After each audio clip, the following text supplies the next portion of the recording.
సమీపమనే ద్వారము దగ్గరనే ఉన్నాడని తెలుసుకునుడి. ఇవన్నీ జరుగు వరకు ఈ తరము గరించదని నిశ్చయముగా మీతో చెప్పుచున్నాను. ఆకాశముయు భూమియు గతించును గాని నా మాటలు ఏమాత్రము గతించవు. 45వ వచనం. యజమానుడు తన ఇంటి వారికి తగిన వేళ అన్నము పెట్టుటకు వారిపైన ఉంచిన నమ్మకమైన వాడును బుద్ధిమంతుడునైన దాసుడెవడు? యజమానుడు వచ్చినప్పుడు ఏ దాసుడు ఎలాగు చేయుచుండుట అతడు కనుగొనునో ఆ దాసుడు ధన్యుడు. అతడు తన యావదాస్తి మీద వాని నుంచునని మీతో నిశ్చయముగా చెప్పుచున్నాను. చెప్పడానికి టైం లేదండి. ఇది ఒకే ఒక మాట చెప్పి నేను ముగిస్తా. అదంతా చదవండి చెల్లి, అదంతా చదవండి అమ్మా. చాలా ముఖ్యమైనటువంటి విషయం. ఇందులో చివరిగా ఓ మాట ఏంటంటే, ఇప్పుడు ఇవన్నీ సూచనలు వచ్చాయా? సూచికలకు తెలిసిందా ఎలాగని మనం మోసపోకుండా చూసుకోవాలి? ఎలాంటి సంఘటనలు జరుగుతున్నప్పుడు దేవుడు ద్వారం దగ్గరే ఉన్నాడని తెలుసుకోవాలని ఇవన్నీ మీకు తెలిసాయా? ఇంకొకటి చెప్తున్నాడు, ద్వారం దగ్గర ఉన్నాయని తెలుసుకోమని చెప్పిన తర్వాత నిన్నోడు చేయమంటున్నాడు. దానికి ఒక చిన్న ఉపమానం చెప్పాడు. ఏమన్నాడంటే, ఒక యజమానుడు ఉన్నాడట. యజమానుడు ఏం చేశాడంటే, ఆ ఇంట్లో ఉన్నటువంటి వాళ్ళందరికీ అన్నం పెడతాకి వీడిని ఏం చేశాడంటే, ఒకడిని పనివాడిని దాసుడిని ఒకడిని పెట్టుకున్నాడంట. అంటే ఫర్ ఎగ్జాంపుల్, ఇప్పుడు ఆశీర్వాదమ్మ గారు ఉన్నారు. వాళ్ళ బాబు కానీ వాళ్ళ కోడలు కానీ వాళ్ళ కుటుంబానికి అందరినీ వండి పెట్టడానికి ఆవిడ చక్కగా, మీకు ఎందుకులే అమ్మ, నెల నేను ఉండ, నీకు ఎందుకు ఇబ్బంది, నేను వండేస్తాను అని ఆవిడ వండేస్తుంది. అలాగే ఒక 10 మంది కుటుంబం ఉందనుకో. అప్పుడు ఆశీర్వాదమ్మ గారు ఏం చేశారంటే, ఏదో అమెరికా ఏదో ప్రయాణమే వెళ్ళారు. వచ్చేదాకా వాళ్ళకు వంట చేయడానికి ఒకరిని పనివాడిని పెట్టారు. పనివాడిని పెట్టి, అమ్మ నువ్వు జాగ్రత్తగా వంట చేసి వాళ్ళకి టైంకి, మళ్ళీ చెప్తున్నాను, టైంకి వాళ్ళకి ఏం చేయాలి, అన్నం పెట్టు,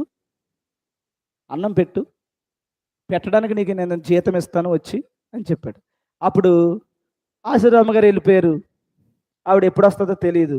యేసు ప్రభు పోలిక అన్నమాటది. నేను వచ్చే టైంకి, సరిగ్గా నేను వచ్చే టైంకి, అమెరికా నుంచి వచ్చే టైంకి నా కొడుకు కానీ నా కూతురుకి కానీ అన్నం పెట్టేలాగా నువ్వు కనపడితే, అన్నం పెట్టే పని మీద నువ్వు ఉంటే, నేను రాగానే నా ఆస్తి అంతా నీకు ఇచ్చేస్తా. ఏమన్నాడు? నా ఆస్తి మీద నీకు సర్వ హక్కులు ఇచ్చేస్తాను అన్నాడు. యావదాస్తి, నాకెంత అయితే ఆస్తి ఉందో, నేను నియమించిన పని మీద నువ్వు నమ్మకంగా పనిచేసినందుకు నేను రాగానే ఆస్తి అంతా నీకు ఇచ్చేస్తా. కానీ నేను వచ్చేసరికి వాళ్ళకి అన్నం పెట్టకుండా, ఏ పని మీద అయితే నేను నియమించానో ఆ పని చేయకుండా, తాగుతూ తిరుగుతూ ఇష్టానుసారంగా నువ్వు నా ఆస్తిని ఎంజాయ్ చేస్తే, నేను వచ్చిన తర్వాత నిన్ను నరికి, రాయబడింది ఆ మాట, నిన్ను నరికి ఎక్కడేస్తాడు? శిక్షకు నిన్ను పాత్రుడిగా చేస్తాడు. ఆ మాట ఉందమ్మా, నరికి అనే మాట. ఏదైతే ఫలించని చెట్టును, ఆ గొడ్డలు ఉంది కదా, ఫలించని ప్రతి చెట్టును నరికి ఎక్కడేస్తాడు? అగ్నిలో వేస్తాడు. ఇప్పుడు యజమానుడు ఎవరు? యేసు ప్రభు. ఎక్కడున్నాడు? ద్వారం దగ్గర ఉన్నాడు. వచ్చేస్తాడు. నీకు సూచనలు అర్థమైపోయాయి. యేసు ప్రభు వచ్చేసే టైం అయిపోయింది. యేసు ప్రభు రెడీగా ఉన్నాడు.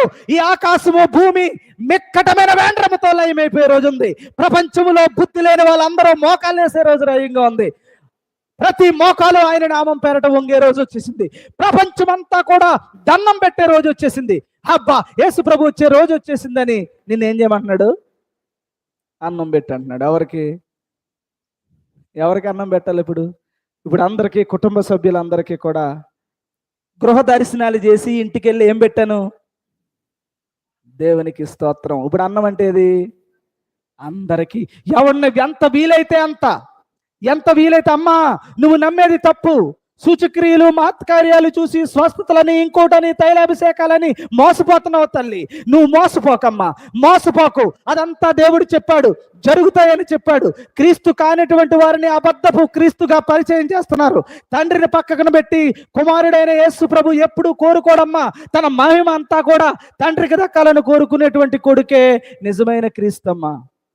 ఆ క్రీస్తు పేరట ఏమడిగినా తండ్రి ఇస్తాడమ్మా. అసలు తండ్రే లేకుండా పక్కకి గంటేసే క్రీస్తు కాదమ్మా. క్రీస్తు ముసుగులో ఉన్న అబద్ధపు క్రీస్తు. ఆ క్రీస్తునికి జరుగుతున్న ఆరాధన అబద్ధం అని ఎంత చెప్పినా వింటారా? నేను పీనుగు దగ్గరికి వెళ్ళిపోతున్నా గద్దని. అంటున్నారనమాట. ఇవన్నీ నువ్వు చూసి నువ్వు రెడీగా ఉండు. ఇప్పుడు నువ్వేం చేయాలి? రెడీగా ఉన్నవాడు ఏం చేయాలి? ఈ సూచక క్రియలన్నీ తెలిసిన వాడు ఏం చేయాలి? నలుగురికి భోజనం పెట్టాలి. భోజనం పెట్టాలంటే నిన్ను దాసుడిగా నియమించాడు, నిన్ను సత్యములో నియమించాడు, యథార్థతలో నియమించాడు. ఇప్పుడు నీకు తెలిసినటువంటి వెలుగు దీపస్తంభం మీద పెట్టు, కొంచెం కింద ఎట్టుకో. నలుగురికి పంచు పంచు పంచు పంచుకుంటూ వెళ్ళు. నేను వచ్చే టైంకి నువ్వు ఆ పనిలో ఉంటే, నేను వచ్చే టైంకి ఈ భోజనం పెట్టే పనిలో నువ్వు ఉంటే, నా ఆస్తి అంతా నీదే. ఎవరు ఇంతకీ యజమానుడు? యేసు ప్రభు. ఆయన ఆస్తి అంతా లెక్కెడతావా? లెక్క పెట్టగలవా? ఆయన ఆస్తి అంత ఆస్తి ఆ యజమానుడు నీకు ఇవ్వబోతున్నాడట. ఎవరికి? సువార్త పరిచర్య చేసిన వాడికి. గుర్తుపెట్టుకోండి, సువార్త ఎంత గొప్పదో, ఒకడికి అన్నం పెట్టడం ఎంత గొప్పదో, ఒకడిని రక్షించుకుని ప్రభు సన్నిధికి నడిపించడం ఎంత గొప్పదో, ఒకడు రక్షణ లేకుండా పతనం అయిపోతున్న వాడిని కాపాడడం ఎంత గొప్పదో, ఆ యజమానుడు నీకు అప్పచెప్పిన పని, ఆ పని చేస్తే యావదాస్తిని నీకు ఇస్తాడట. ఒకవేళ చెయ్యకపోతే నరికి, ఆ మాట చదువమ్మా,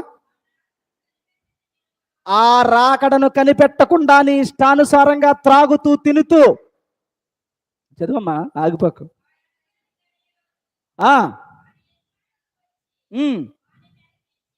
నరికించి వేషధారులు ఎవరైతే ఉన్నారో వారితో కూడా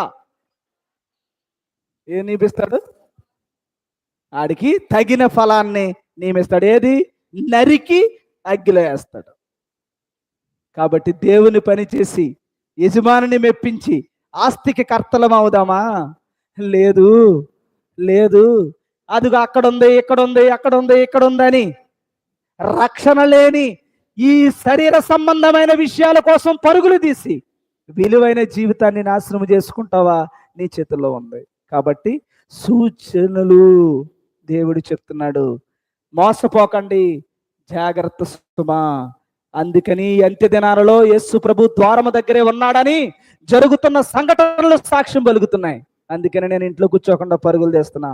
మీరు కూడా ఇంట్లో కూర్చోకుండా వీలైనంత వరకు మీ పరిధిలో రక్షణ లేని వారికి, సత్య మార్గములో లేనటువంటి వారికి, క్రీస్తు కాని క్రీస్తును బోధిస్తూ అన్యాయంగా వారిని నాశనం చేస్తున్న వారికి విడుదల దయచేసి వారిని సత్య మార్గములోకి నడిపించండి. మా పాస్టర్ గారు చేయలేక కాదు, స్వస్థత చేయలేక కాదు, 2000 ఎట్టి స్ప్రే డబ్బా కొనలేక కాదు, 2 సెకండ్లు చాలు ఇవన్నీ చేయాలంటే. కాబట్టి దేవుడు ఏది వద్దన్నాడో అది చేయకూడదు, ఏది చెప్పాడో అది మాత్రమే చెప్పాలి. లేకపోతే తెలివితేటలు లేక కాదు, ఆ మాయ తెలియక కాదు. అబ్బో అంతకంటే బ్రహ్మాండంగా చెయ్యొచ్చు. కానీ ఇవన్నీ చేస్తే ఎక్కడికి వెళ్ళిపోతాం? అందుకని ఆ కార్యాలు చేయడానికి వాళ్ళు ఒకరికొకరు భుజం తట్టుకుంటారు. తెలుసా మీకు?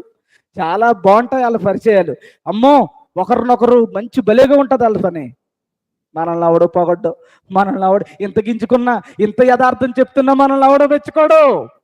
ఎందుకంటే సత్యములో ఉన్నాం. నిన్ను కన్నెర్ర చేస్తాయి. నన్ను లోకం అంగీకరించలేదు తమ్ముడు, నిన్ను అంగీకరించదు.